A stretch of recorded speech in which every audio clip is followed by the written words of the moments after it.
사람이고 거기서 결정된 데 따라서 소소한 운영은 지배인이 다 한다는 거죠. 제가 이제 한 가지 경험을 말씀드릴게요. 제가 그 북위의 그 용성구역에 그 된장 공장을 지었을 때였어요. 그때 안성시가 이제 지어주는 사업이었는데 당시에 우리가 이제 7억의 그러니까 7억 정도의 예산을 갖고 이제 어떤 기업 우리 기계 설계 사장님이랑 이제 그 텅킹방 기구로 계약을 하고 공장을 다 지었어요. 공장은 그 사람들이 짓고 우리는 기계 설비를 넣는 거죠.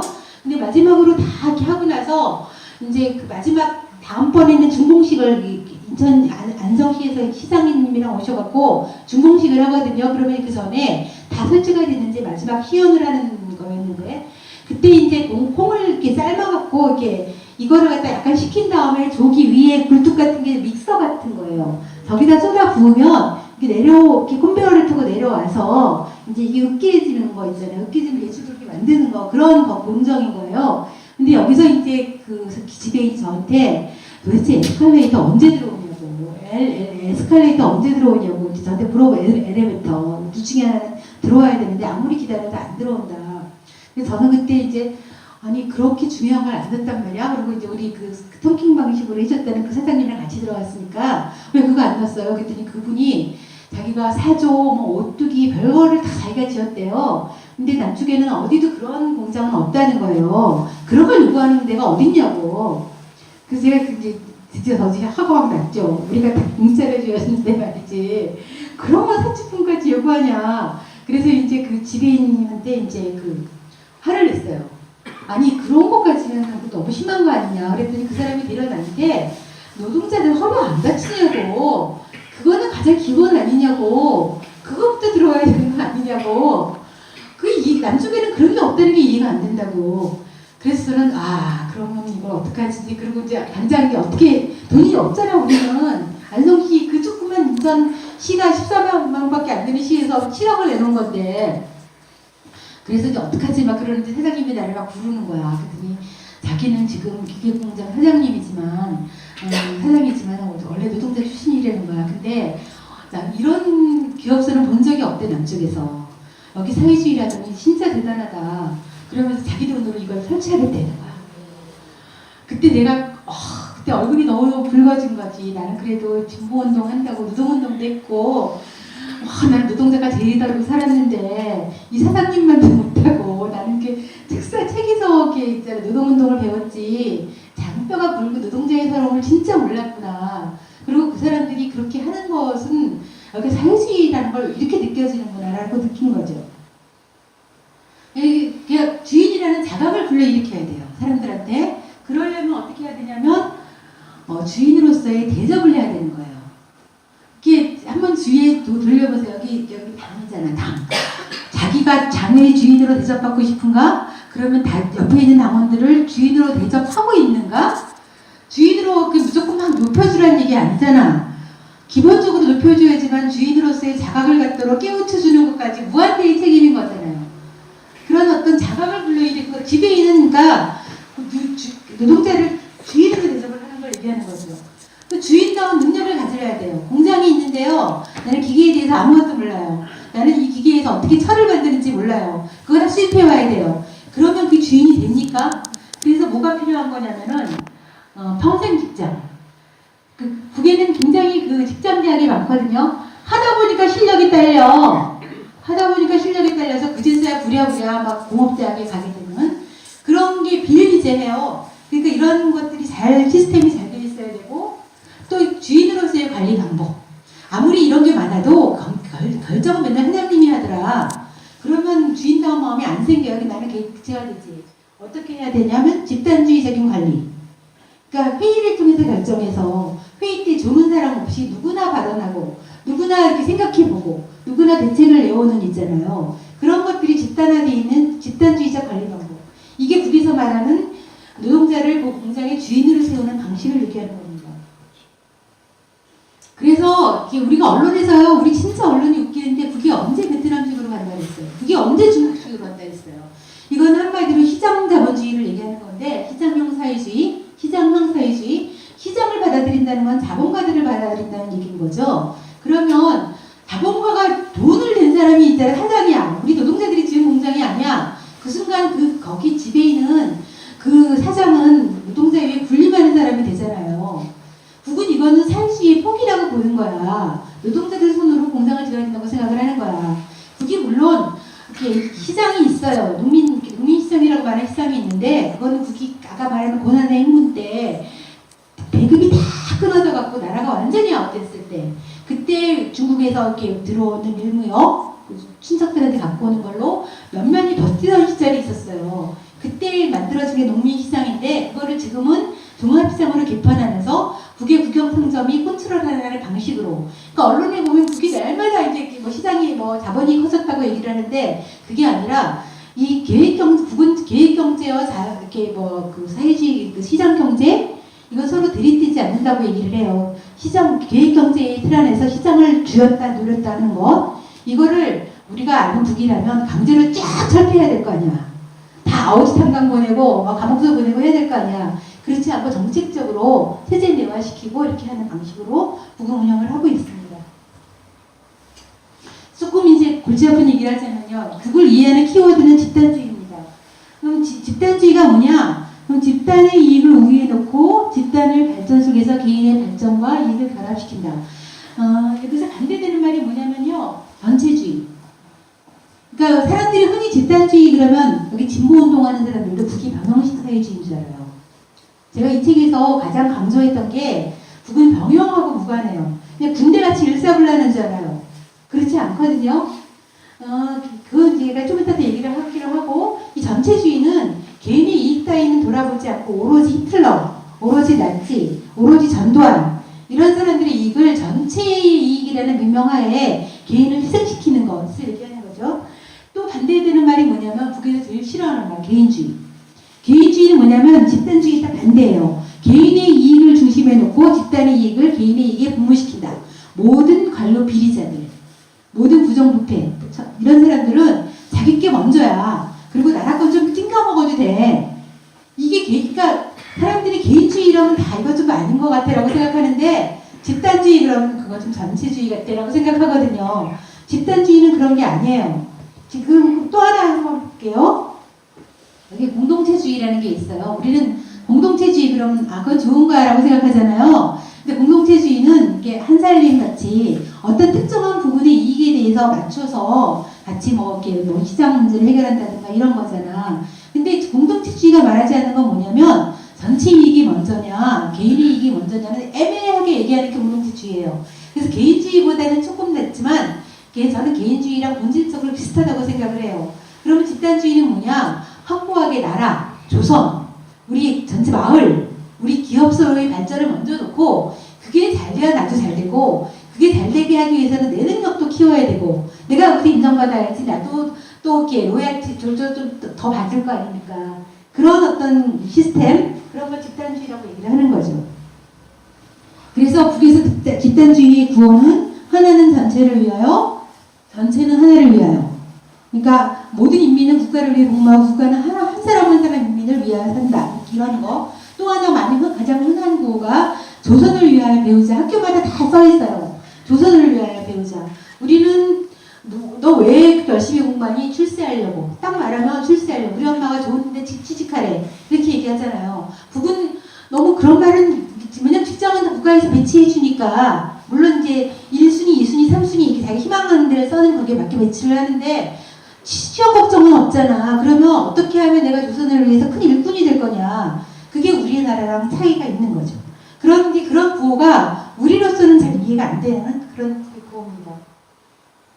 이제 그러면 이제 아까 말한 병영식이라는 걸 깨기 위해서 제가 이제 사례를 하나 얘기를 해볼게요. 집단주의 상징 그러면 이제 제가 한 달 동안 책임자였다고 했는데 10만이 참여하는 이게 10만 명이 이제 뒤에 카드 섹션 배경대 저 영원한 태양 아래랑 저기 보니까 카드 섹션으로 만든 한 2만 명쯤이 카드를 들고 다 맞춘 그림이에요. 저기 계속 바뀌어요. 그리고 앞에 있는 사람들이 다 춤추는 사람들이에요. 이게 장면이 2시간 동안 계속 바뀌면서 나오는 10만이 참여하는 대집단체조 아래라는데 이거를 남쪽에서 굉장히 10,000명 이상을 봤어요. 10,000명 이상 봤는데 본 사람들은 하나같이 기가 딱 질려요. 이게 세계 어느 곳에도 이런 공연을 할 수 있는 나라는 북밖에 없다고 생각을 해요. 그래서 이제 북의 어떤 그 집단주의 위력을 대단하다고 느끼는데 올해는 작년에는 그거를 뭐 빛나는 조국이라는 형태로 이렇게 했죠. 아마 해마다 할 겁니다. 근데 그때 우리나라 사람들의 반응은 이런 거예요. 아, 인권 문제. 쟤네들 어떡하냐? 저 혹독한 훈련을 화장실도 안 보낸다는데. 근데 우리 반응은 다 그렇죠. 우리 반응은 다 그런데 북쪽 사람들도 애들이 인권 문제 생각해요. 애들이 막 그날 오전에 학단에서 비가 오면 애들이 막 그 마당에서 풀밭에서 뒹굴면서 뛰노는 장면들이 있는데 애들이 옷이 젖잖아요. 그러고 막 애가 달아갖고 다 죽어가. 그런데 애들은 막 그 어른들을 위로한다는 거야. 우리 걱정하지 마시라고. 그리고 제가 이제 호텔에 있을 때 그 종업원 그 아줌마의 딸도 여기 출전을 한대요. 근데 그 아줌마의 그 자랑스러움. 그리고 이제 그 영화가 있는데 그 영화에 보면 여기 훈련에 참가하는 게 나아요. 모조리 같은 곳에 모여서 훈련을 하는 게 아니라 학교별로 지역별로 자기가 원하는 부위 있잖아요. 이렇게 딱 맡은 색소만 연습을 하는 거야. 근데 애들한테는 그때 내가 좋아하는 장군님이 오실지도 몰라. 이런 꿈을 갖고 그 자체가 그러니까 도올 김용쌤이 그렇게 말씀을 하셨어요. 이거는 북이 거대한 하나의 사회를 단련시킨 하나의 방식이고 그들을 집단적으로 훈련하는 방식이고 그들이 표현하는 예술이다. 그렇게 얘기를 하거든요. 나중에라도 남북관계 열리면 여기는 꼭 한번 가서 보세요. 그리고 그 사람들이 얼마나 자랑스러운 표정으로 이 공연들을 하고 서로서로 염려하고 걱정하는 표정으로 그렇지만 또 활기차게 공연을 하는지 한번 보세요. 이게 뭐냐면요. 제가 이제 우리가 어렸을 때부터 북의 소년학생공전 북의 어린이들 공연하는 거 보면 너무너무 잘하잖아요. 뭐라 그러냐면요. 얼마나 애들을 혹독하게 훈련시켰으면 저렇게 공연을 잘해. 그렇게 얘기를 해요. 근데 이제 내가 그 김정숙 타가소에 갔을 때 얘기해요. 그때 꼬마가 마지막 공연을 해야 되는데 그때 이제 이 돼지 머리털을 쓴 꼬마가 앞에 있는 애들이 나는 오리 꾀깨 뭐 나는 멍멍 이렇게 막 공연을 하는 건데 얘가 올라오더니 우리를 탁 째려보고 이제 꼬나보는 거야. 쫙 째려봐요. 그래서 쟤 주눅 들었나봐. 저는 이제 우리 아들이 어렸을 적에 놀이방 가서 무대에 올라가서 막 울었던 기억이 나갖고 쟤도 그런가 막 어떻게 막 그랬는데 선생님이 기현이 얘를 이렇게 다시 데려가더니 몇 시간 몇 곡이 돌아가는 걔를 데리고 왔어. 그래서 쟤 그냥 쉬게 하지. 쟤 또 올라왔네. 그랬는데 애가 이번에 노래를 너무너무 잘해. 목소리가 그렇게 좋아요. 그래서 아니 쟤 저렇게 잘하는 애가 아까 왜 그랬지? 라고 이제 우리는 이상하게 생각하고 그날 이제 공연을 마치고 나왔단 말이에요. 나왔는데 그때 어떤 장면이 벌어졌냐면 타가소에서 아주머니들이 후다닥닥닥 안으로 들어가는 거야. 그래서 생각해보니까 그때가 토요일이었어요. 토요일이었고 우리는 평양에 오니까 휴대폰도 없죠. 그러니까 막 너무너무 기분 좋게 막 날마다 관광 다니죠. 그러니까 이제 세월이 가는지도 모르고 토요일인지도 몰랐는데 북에는 주탁이라는 게 있어요. 그때 이게 일주일에 한 번씩 집에 돌아가는 그런 주탁 제도가 있거든요. 얘네들은 주탁하는 애들이었던 거야. 그러니까 이제 애들이 엄마가 온다 그러니까 이제 근데 우리가 늦게 갔어. 토요일인지도 모르고 신나게 낮에 놀다가 늦게 가니까 다 이제 남쪽 손님 안 오시는 같다라고 생각하고 이제 옷 입고 가려고 하다가 우리가 늦게 들이닥치니까 옷으로 다 벗기고 공연을 시킨 거야. 그러니까 열 받잖아요, 애가 열 받으니까 우리를 째려보는 거야. 집에 가야 돼. 집에 갈 때 그들이 오는데 막 그랬잖아요. 그때 제가 느낀 충격 네 살인가 5살짜리 애가 한 번도 지지 않고 우리를 때려보든 그게 있잖아요. 우리가 근데 북에 있잖아요. 봄이 오는 소리라는 유튜브에 북의 유치원 영화 다른 거 있어요. 거기서 보면 그 유치원 선생님이 해주는 거는 뭐냐면 어떤 선생님이 자기 어렸을 적에 북글씨 이거에 이제 재능이 있었는데 엄마가 못하게 했거든요. 그래서 유치원 선생님으로 오면서 자기가 못 이룬 꿈을 애들한테 얘기해야지. 그 북글씨 신동을 발굴하려고 막 다녀. 근데 자기가 발굴하는 애들은 다 아니야. 그리고 옆 선생님은 애들의 재주를 너무너무 희한하게 알아갖고 막 얘를 이런 신동으로 키워내고 저런 신동으로 키워내고 막 그래요. 제가 실제로 가본 적이 있던 신의주 유치원 얘기예요. 신의주 유치원 얘기인데 그때 그 선생님이 기가 죽어갖고 유치원 원장한테 저 선생님은 저렇게 신동을 잘 키워내는데 재간동이를 나는 왜 이러죠? 그러니까 이제 원장 선생님이 그러니까 애들이 꿈을 꾸는 소리에 귀를 기울여라. 애들이 꿈속에는 애들이 꿈을 상상하는 것 같지만 그 꿈을 귀를 기울이면 거기에 답이 있다. 그래서 애들이 꿈을 꾸는 소리를 들으면서 애들이 무엇에 관심 있고 어떻게 해야 재능이 커지는지 그런 거를 발견하게 되니까 거기 사교육은 없죠. 근데 타가소 때 유치원 때부터 애들이 관심을 계속 선생님들이 고양시켜주는 거야. 그리고 그 신인수 유치원의 그 붓글씨 그 선생님이 새로 발굴한 그 아리랑이라는 글씨, 이렇게 호랑이 글씨처럼 되게 멋있어요. 그 아리랑이라는 글씨는 그때 이제 김선 국방위원장한테까지 보고가 돼서 그 글씨체로 아리랑 글씨체를 만들으라고. 그래서 그때 그 유치원 그 책에 보면 그 유튜브에 보면 원장 선생님이 뭐라고 얘기를 하냐면 우리나라에 그만한 글씨체를 쓰는 사람이 없어서 5살짜리 아이가 쓴 글씨체를 아리랑의 대표 글자로 내세웠겠느냐. 그거는 그 아이를 위해서 전 국가가 근무하는 쭉 국가가 그 아이를 빛내주기 위해서 체계가 움직이는 그런 게 우리의 그 조선에 자라왔냐 그런 얘기 나오거든요. 그러니까 애들이 어떤 그런 작은 재능 하나하나가 피우도록 전 체계가 움직여주고 선생님이 그 아이에 관심 가져주고 아이들이 선생님이 기울여주지 않을 때는 그냥 꿈일 뿐이었다가 그 꿈이 이제 재능으로 자라는 이런 것들이 일상화되어 있는 구조 있잖아요. 그게 북에서 말하는 사회주의 교육이라고 얘기를 하는 거예요.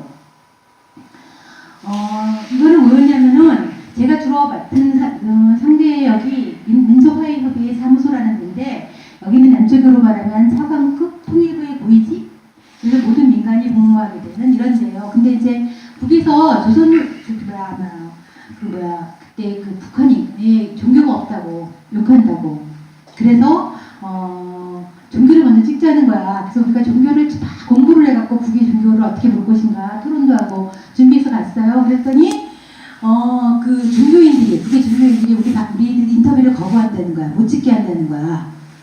그래서 왜 못 찍게 한대요? 그랬더니 북의 종교가 있으면 됐지 그거를 왜 인터뷰를 해야 되냐고 물어봤다는 거야.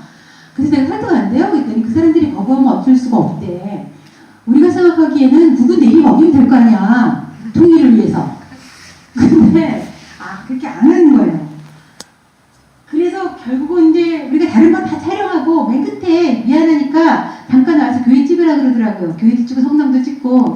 그래서 우리 가서 신나게 또 막 찍었어요. 그랬더니 그 사람들 그때서야 이게 언론하고 다르네. 언론사가 오면 막 꼴통 질문만 하는데 저 사람들은 착하네. 그러면서 이렇게 이럴 줄 알았으면 인터뷰를 해줄 걸 그랬다고. 이 얘기 속에서 뭘 알 수 있냐면 북이 진짜 내리먹이는 게 안 통하는 나라라는 거야. 아까 말한 그 5살짜리 꼬마가 대드는 거 보세요.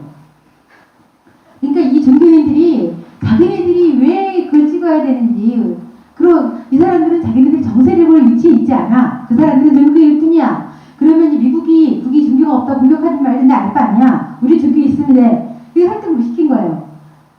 그러니까 이제 그런 어떤 이 사람들 내가 만난 사람들인데 이빨 3개나 빠졌고 제가 너무 안쓰러웠고 중국에 나서 치료해요. 그러면 공부해야 된다고 그 시간에 연구를 더 해야 된다고 이 사람은 그 당시에 기름이 없으니까 남쪽에 누가 와갖고 유채꽃에서 기름이 많이 난다 그랬나 봐요. 그래서 온 도시를 보면서 유채꽃 왔다 보니까 그거 왜 안 먹고 다니는 거예요. 이거 온 나라가 노랗겠네. 그랬더니 기름만 난다면야 그게 무슨 상관이지요. 그러고 지가 그러고 다녀요. 그리고 막 비가 안 온다고 그때 아리랑 때 좋아하시는 우리 단장님 이런 사람들 너무너무 이제 되게 다양해요. 제가 이제 인천이니까 이 얘기를 해드릴게요. 버스트레이디 북의 버스트레이디 이설주가 북에 여기 인천에 갔던 거 아세요? 아시죠? 그때 그 얘기를 좀 해드릴게요. 제가 인천시랑 같이 사업을 할 때였어요. 인천시가 그때 연입교를 놔서 공단을 만들고 싶어 했어요. 그래서 그게 이제 한 10억 상당의 지원을 쭉 했어요. 그리고 이제 분위기를 띄우려고 연입교는 나중에 일이고 일단 이제 그때 아시안 게임 육상 선수권이었구나. 아시아 육상 선수권이 벌어져서 거기 북쪽 선수들도 오고 응원단도 왔으면 좋겠다고 요청을 한 거예요. 그러니까 이제 사람들이 이제 17번인가 심의협의를 했어요. 굉장히 많이 했죠. 그게 물건이 다 갔고 내일 모레 이제 아시안 게임이 와서 마지막 점검하는 개성에서 만났어요. 그랬더니 북에서 갑자기 못 온다는 거야. 선수단은 오는데 응원단은 안 된다는 거야. 그러니까 우리가 그때 갑자기 입장이 당장 얼마나 길이 날뛰겠어요. 이게 응원단이 아니면 흥행이 안 되잖아. 그러면 자기는 10억이나 퍼주고 이제 이분과 떨어질 거 아니야. 그 욕을 얼마나 해야 되겠어요. 이제 그런 것 때문에 나는 막 글쎄 왜못 온다는 거예요? 그랬더니 그 아시안 육상선수권대회는 10초면 공연이 끝나지 않냐고. 이게 무슨 뭐 축구나 이런 것처럼 오래 할 게 없고 10초면 끝났는데 뭐가 응원할 게 있다고 응원단이 가냐고. 선수단만 가랬다는 거야. 이건 좀 답답한 얘기긴 한데 틀린 말 아니잖아요. 틀린 말 아니잖아요. 그래갖고 이제 우리끼리 이제 돌아와갖고 회의를 했어요. 회의를 했는데 그 전에 구속사 아무리 물어봐도 안 가르쳐줘요. 다만 그 사람들의 모든 태도에서 존경과 홍모의 마음 이런 건 절절히 느껴지죠. 근데 이제 그때 사람들을 기껏해서 이렇게 얘기해 준다는 게 뭐 좋아하시는지 아냐. 우리 김정은 위원장이 무오가리를 좋아하신다. 그래서 무오가리가 무말랭이에요. 무말랭이. 그 밥 한 공기에 무말랭이 한쪽 얹어서 드시고 또 길을 떠나신다. 이 사람은 너무 자랑스러워서 우리 위원장님은 너무 소박하시지 않습니까? 라고 얘기를 하는데 얼마나 갈 데는 많고 얼마나 시간이 없으면 저렇게 제기밥 같은 데다가 무 있잖아요. 이렇게 해서 뭐 그렇게 살았겠는가. 그러니까 그게 수련가는 뭐냐면 제가 볼 때는 가장 험악한 데를 다니는 최고 지도자한테 사람들이 그거를 보고 따라 배우고 그거를 보고 미안해하고 저걸 보고 나도 더 열심히 해야지 라고 생각하는 그런 마음들. 그래서 이거는 이론적인 문제도 아니고요. 생활 속에서 그 사람들이 얻어진 지혜고 날마다 현지에서 다니는 그 모습을 보면서 나는 아무도 그 사람처럼 열심히 일하지는 않고 이제 그런 데서 얻어지는 일신단결 이제 그런 거죠. 그때 12월 달에 김정은 위원장이 했다는 말이 있어요. 심부름꾼이 되지 말고 시중꾼이 되어라. 누구한테 한 얘기냐면 당간부들한테 한 얘기예요. 당간부들한테. 그래서 내가 그때 이 말을 듣고 똑같은 말이잖아. 심부름꾼하고 시중꾼하고 뭐가 달라요? 물어봤어요. 그랬더니 심부름꾼은 주인이 심부름 시키면 하는 사람이래요. 너 가서 식기 사와, 너가 술 사와. 그러면서 심부름 갔다 오는 사람인데 시중꾼은 뭐냐면 주인 어르신께서 밤새 잠은 잘 주무시는지 어디 아랫목은 따뜻한지 가다가 뭐 오기 마르시는 않는지 주인이 화가 났는지 어디가 아픈지 그런 거를 주인의 안색을 확 보고 살피고 밤새 지키고 그래서 요구하는 게 있으면 알아서 갖다 바치고 이런 사람들이 이게 시중꾼이라고 얘기를 해요. 그때 그 북쪽 같은 김정은 위원장이 이런 말을 규시를 내렸다는 거야. 이거는 당간부들과 죽으라는 얘기지. 심부름하기도 힘들어 죽겠는데 시중꾼이 되라고 하면 아무리 일을 해도 그 다음에 하고 끝이 없는 부모의 마음이 이럴까. 어린아이를 키우는 부모의 마음이 이럴까. 그런 마음을 보고 배우라라고 얘기를 저는 실제로 그런지 안 그런지는 뭐 제가 살아보지 않았으니까 잘 모르지만 실제로 그 사람들이 느끼는 이런 마음 속에서 자기 생활을 돌아보고 이런 마음들 있잖아요. 제가 아는 조선은 그런 나라였습니다. 그래서 그걸 점점 갈수록 김정은 위원장은 한마디로 말해서 인민대중 제일주의다. 인민대중 중심주의다. 인민이 요구하면 하늘의 별도 따라 바쳐라. 인민이 요구하면 뭐든지 해라. 라고 얘기를 수령 끼어드는 인민이 없으면 수령도 없고 조선도 없고 아무것도 없다고 그분 얘기를 해요. 근데 그런 사람들은 마치 수령, 당, 대충 이렇게 있는 것처럼 얘기하는데 이렇지 않다는 거예요. 수령은 당 속에 있고 당은 대중 속에 있다는 거예요. 이게 그래서 말하는 기본 구조고요. 이거를 조금 더 보면은 그 최고인민회의 상임위원장이 누군지 아세요? 김영남이죠. 김영남 위원장. 이 사람이 우리로 말하면 대통령이죠. 국가 원수예요. 그 사람들은 선거를 간선을 하긴 하지만 우리처럼 직선을 하진 않지만 그 사람들은 선거로 뽑혀요. 그 사람 국가 원수는 선거로 뽑히는데 조선노동당의 제1위원장, 지금 위원장 김정은 위원장 이 사람은 선거로 뽑히지 않아요. 그럼 뭐 어떻게 뽑히냐? 자기네 방식대로 추대하는 과정이 있어요. 검증 과정과 추대 과정이 있어요. 그래서 추대에서 이렇게 그러니까 추대 과정 속에서 세워지는 거고. 그래서 그러니까 김영남 위원장이 김정은 위원장이 국가적인 직책도 있어요. 뭐냐면 그 직책이 국무위원장이죠. 옛날에 김정인 위원장이 국방위원장이었죠. 이 국가 직책은 선거합니다. 국가적인 직책에 가는 데는 전부 선거예요. 임명하거나 내각 같은 경우는 임명하죠. 상임위원회에서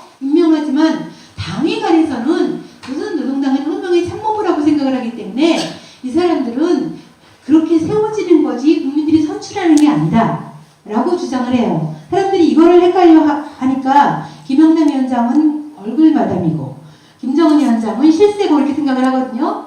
실세는 다 실세예요. 다 자기 영역에서는 아까 말한 지배인과 당비서 있잖아요.